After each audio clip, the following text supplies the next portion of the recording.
कक्षा 10 16वां पाठ हिंदी का 16वां पाठ है चोरी। इसके लेखक है यशपाल जैन। जन्म सन 1912 और मृत्यु सन 2000 ईस्वी। आपका जन्म अलीगढ़ जिले के विजयगढ़ कस्बे में हुआ था। बाल साहित्य पर आपने अपनी लेखनी चलाई।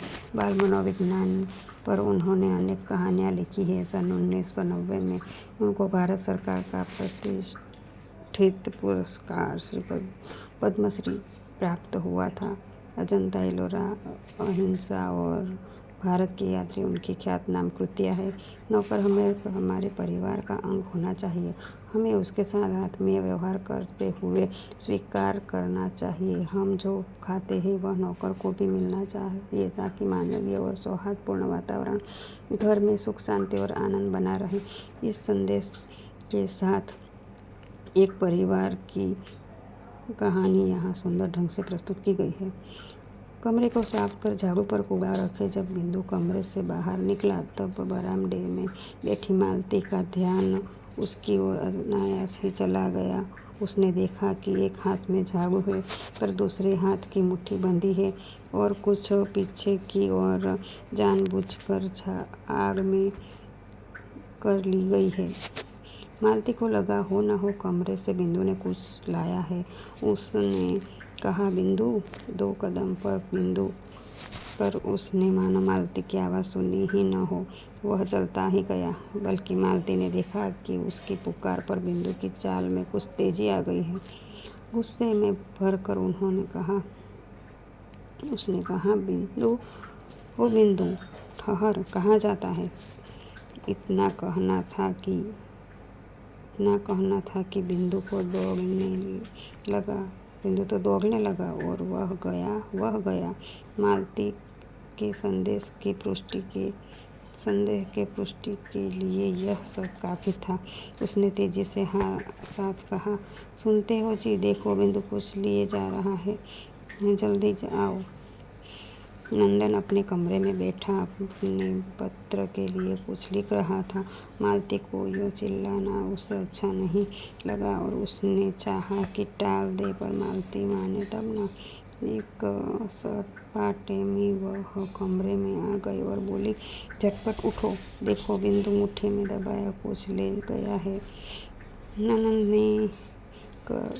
नंदन ने कलम एक ओर रख दी और जैसे कि वे जबरदस्ती पकड़कर उठा लिया हो वह उठा। कमरे से बाहर आया तो देखता क्या है कि बिंदु लौट कर आ रहा है। एक हाथ में झाड़ू है, दूसरा रीता है और नीचे लटका है। उसे देखते ही मालती उबल पड़ी। क्यों रे बिंदु के बच्चे, मैं गला फाड़ती रही और तू रुका तक नहीं।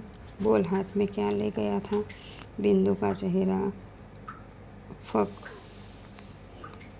बोला, कुछ नहीं बीबी जी, झूठा कहीं का। क्यों रे, तेरे हाथ में कुछ नहीं था तो मेरे पुकारने पर फिर तू रुका क्यों नहीं? मालती ने रोषपूर्ण स्वर में पूछा। बिंदु से बोला नहीं जा रहा था, कहे तो क्या कहे। तब नंदन आगे बढ़ा और घबराओ नहीं, सच बताओ कि क्या ले गए थे? सच बाबूजी, मेरे हाथ में झाड़ू थी और कूड़ा था। फिर वही झूठ, मालती ने चिढ़कर कहा। मुझे पुलिस में दे दो, इसे पुलिस में दे दो। लातों के देव कहीं बातों से मानते हैं। इस बेईमान के ऊपर घर छोड़ रखा है तो इसलिए कि चीज उठा कर ले जाए और ऊपर से झूठ बोले। नंदन ने मालती को शांत कर कहा, असली बात जानने का यह तरीका नहीं है। फिर बिंदु को उसने प्यार से समझाया और कहा, मैं तुमसे कुछ कहूँगा नहीं, ठीक ठीक बताओ कि क्या ले गए थे। किंतु बिंदु घबराया सा, रोया सा, धरती की ओर देखता रहा और नंदन का बहुत आग्रह हुआ तो उसने इतना ही कहा, मैंने कुछ लिया है। नंदन फिर भी खिजा नहीं, बोला, अच्छा चल देखो तो कूड़ा कहाँ फेंक आया है। बिंदु पहले तो कुछ ठिठका, अनंतर मुड़कर चुपचाप आगे हो गया। नंदन और मालती ने वह जगह देखी पर कुछ दिखा नहीं। नंदन ने कहा, बिंदु, यो हैरान करने से क्या होगा? बता क्यों नहीं देता कि क्या लाया था?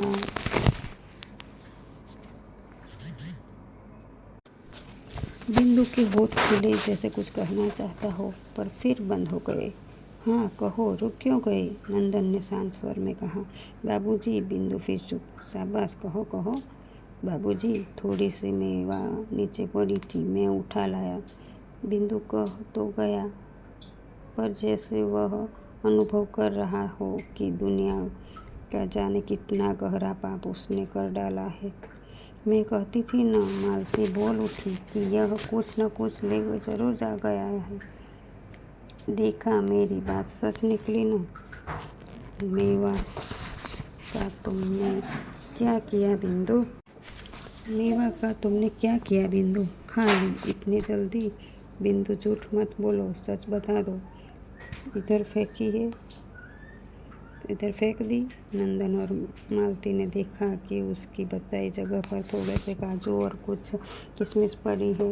नंदन ने बिंदु के कंधे पर हाथ रखा और कहा, मेरे साथ आओ।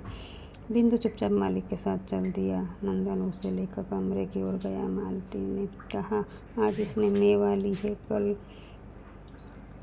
को और कुछ उठा ले जाएगा। एक बार जो नीयत बिगड़ी तो क्या फिर हाथ रुकता है?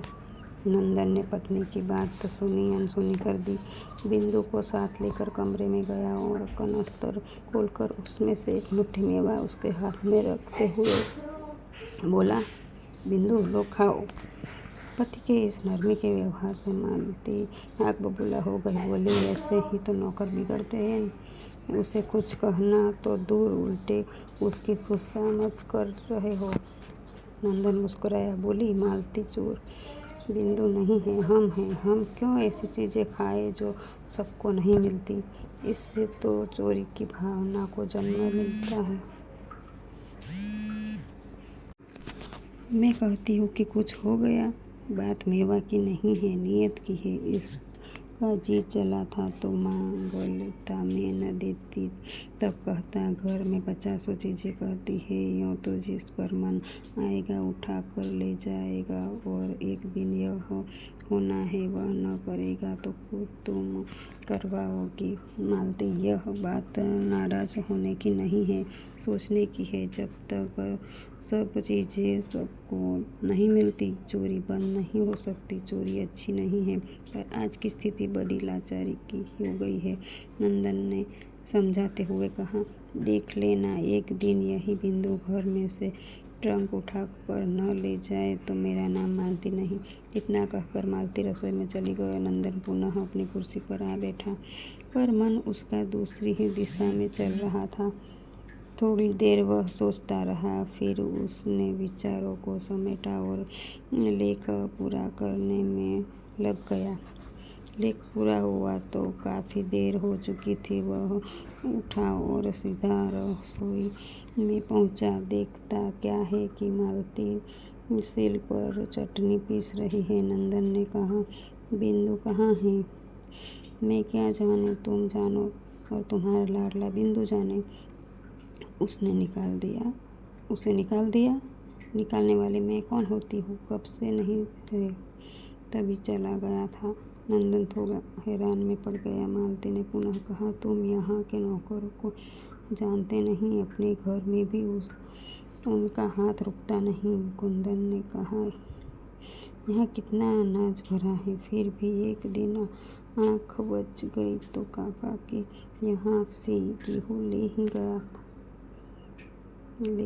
नंदन जानता था कि बहस का अंत नहीं। उसने बात आगे नहीं बढ़ाई और तौलिया उठाकर स्नान करने चला गया। स्नान करने के बाद उसने भोजन किया।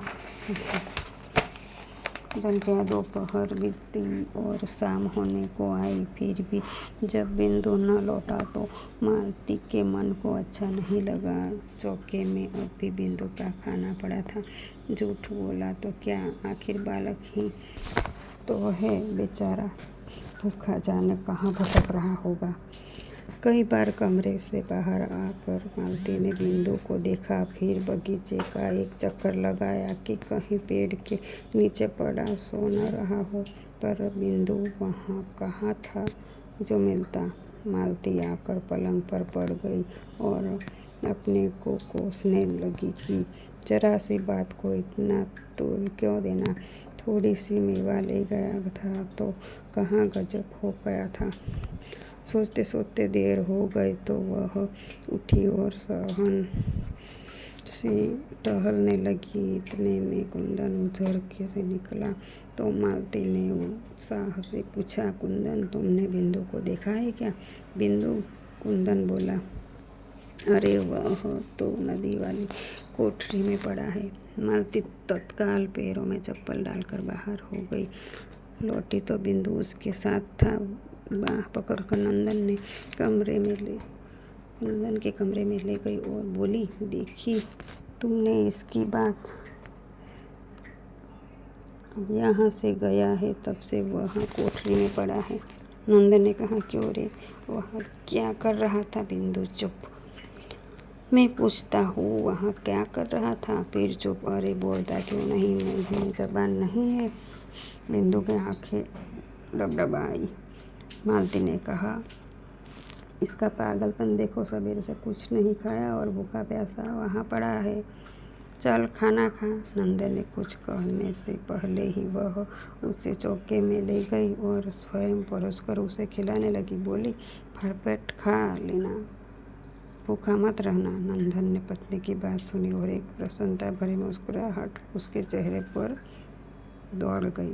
इसका शब्दार्थ है इसके अनायास, अचानक, बिना प्रयत्न के, संदेह, शक, रिक्ता, खाली, कनस्तर, डिब्बा, नियति, दानत, बहस, चर्चा, मुहावरे, गला फाड़ना, जोरों से चिल्लाना, आग बबूला हो जाना, बहुत गुस्सा आना, कहावत, लातों के देव बातों से नहीं मानते, जैसा व्यक्ति वैसा व्यवहार।